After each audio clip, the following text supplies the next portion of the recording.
दोस्तों आज हम लोग एक्सप्लोर करने वाले हैं द लाइब्रेरी ऑफ अलेक्जेंड्रिया को, जो कि सिर्फ मिस्र की ही नहीं बल्कि दुनिया की सबसे प्राचीन लाइब्रेरियों में से एक लाइब्रेरी है।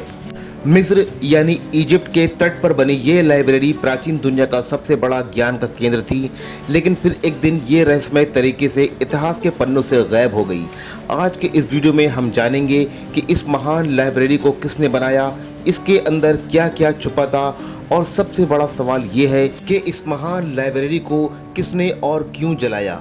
वीडियो को आखिर तक ज़रूर देखें अगर आप इतिहास में और हिस्ट्री में दिलचस्पी रखते हैं तो। दोस्तों हम लोग पहुंच चुके हैं सातकरे के साथ में अलेक्जेंड्रिया शहर, जिसको सिकंदरिया भी कहते हैं, और हमारा टूर गाइड हमारे साथ में है।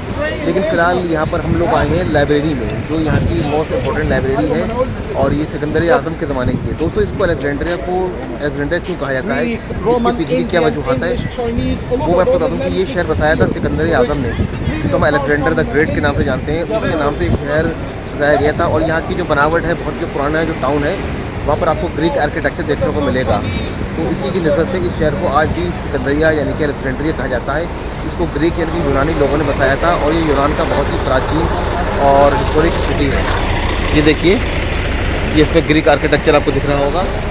दोस्तों ये जो है दुनिया की जो सबसे बड़ी लाइब्रेरी है उसमें इसका शुमार किया जाता है, जिसको लाइब्रेरी ऑफ अलेक्जेंड्रिया या सिकंदरिया की लाइब्रेरी कहा जाता है। दोस्तों यहाँ पर कैफेटेरिया भी है, ऊपर ये देख सकते हैं आप, और यहाँ पर काफ़ी सारा रश हो रहा है। फ़िलहाल मेरे साथी लोग अंदर जा रहे हैं, मुझसे ज़िद कर रहे हैं कि तुम भी चलो। फ़िलहाल यहाँ का नज़ारा बहुत ही शानदार है, बहुत ही खूबसूरत है, और सामने समंदर है। देखिए सिकंदर का आपको स्टैचू भी दिख रहा होगा, ये देखिए।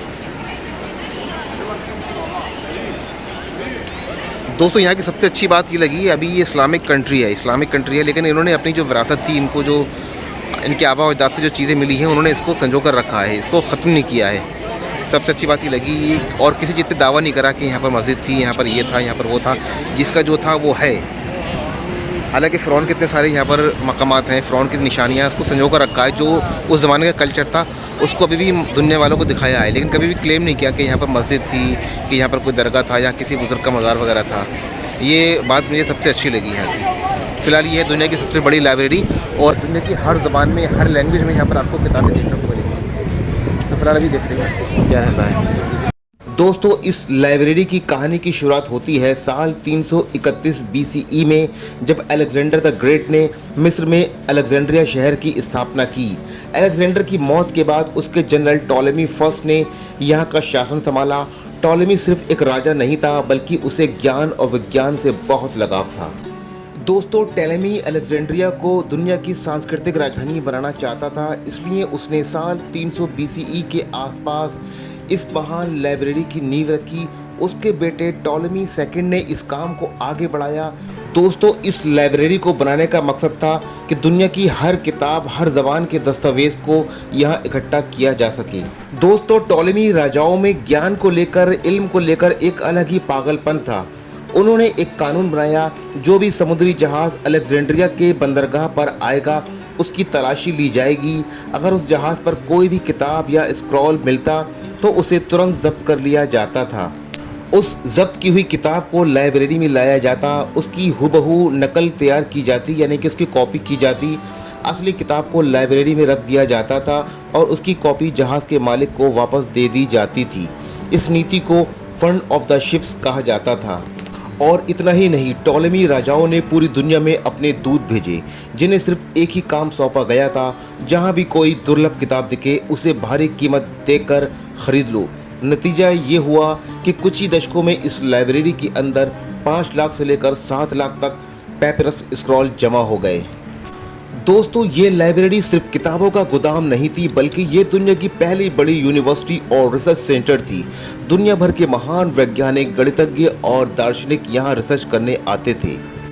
दोस्तों इरोटोस्थनीज ये इस लाइब्रेरी के हेड थे, जिन्होंने 2300 साल पहले सिर्फ एक डंडे और परछाई की मदद से पृथ्वी की बिल्कुल सटीक परिधि नाप ली थी। आर्किमिडीज को तो आप सब लोग जानते ही होंगे, जो कि भौतिक विज्ञान के एक महान वैज्ञानिक थे, जिन्होंने अपने कई आविष्कार यहीं किए हैं। हाइपेटिया दुनिया की पहली महान महिला गणितज्ञ और दार्शनिक, जो इसी ज्ञान की परंपरा का हिस्सा थी।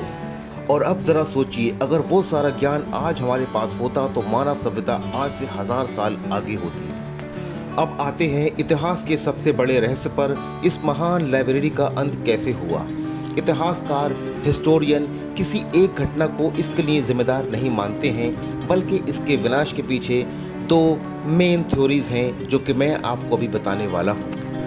थ्योरी नंबर 1, जूलियस सीजर की गलती। जी दोस्तों, सबसे लोकप्रिय कहानी जूलियस सीजर से जुड़ी है।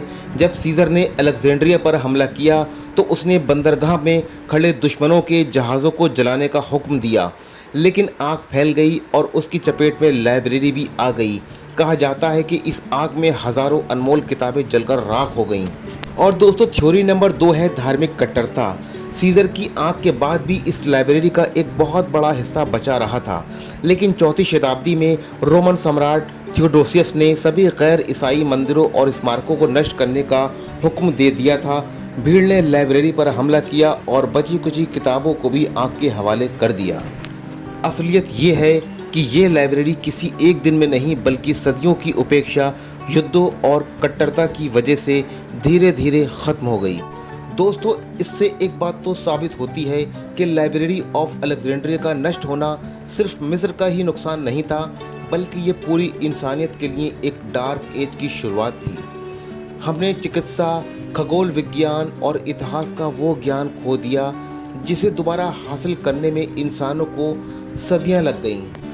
आज उसी जगह की याद में मिस्र की सरकार यानी कि इजिप्शियन गवर्नमेंट ने एक नई और बेहद आधुनिक लाइब्रेरी बनाई है, जिसे आज के दौर में आप हम सब बिब्लियोथेका अलेक्जेंड्रिया के नाम से जानते हैं।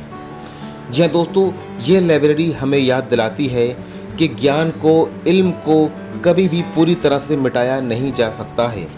तो दोस्तों, आपको क्या लगता है, अगर अलेक्जेंड्रिया की लाइब्रेरी आज महफूज होती तो हमारी दुनिया कैसे होती? प्लीज़ अपनी राय ज़रूर बताएं कमेंट बॉक्स में।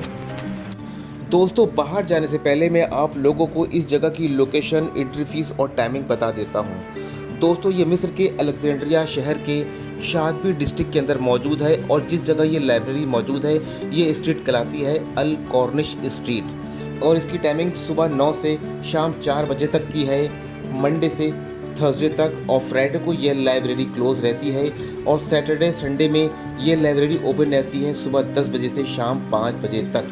और इसके अंदर जाने के लिए हमें एंट्री फीस लेनी होती है 150 यानी कि 150 इजिप्शियन पाउंड का हमें इसमें चार्ज देना होता है अंदर जाने के लिए। और जो लोकल मिस्र के लोग हैं उनको मात्र सिर्फ 10 इजिप्शियन पाउंड देने होते हैं। फॉरेन टूरिस्ट के लिए इन लोगों ने 150 इजिप्शियन पाउंड का चार्ज रखा है। जी हाँ दोस्तों, अब चलते हैं बाहर की जानिब। फिलहाल दोस्तों, अभी हम लोग आ गए हैं इस लाइब्रेरी के बाहर की जानिब और अब वक्त आ गया है इस वीडियो को यहीं पर ही दी एंड करने का। अगर आज का वीडियो और आज की जानकारी आपको पसंद आई हो तो इसको लाइक करें, शेयर करें और ऐसे ही तारीख की वीडियो में आपसे दोबारा मुलाकात होगी। जब तक अपना ढेर सारा ख्याल रखें। अल्लाह हाफिज़, फ़ी अमानिल्लाह।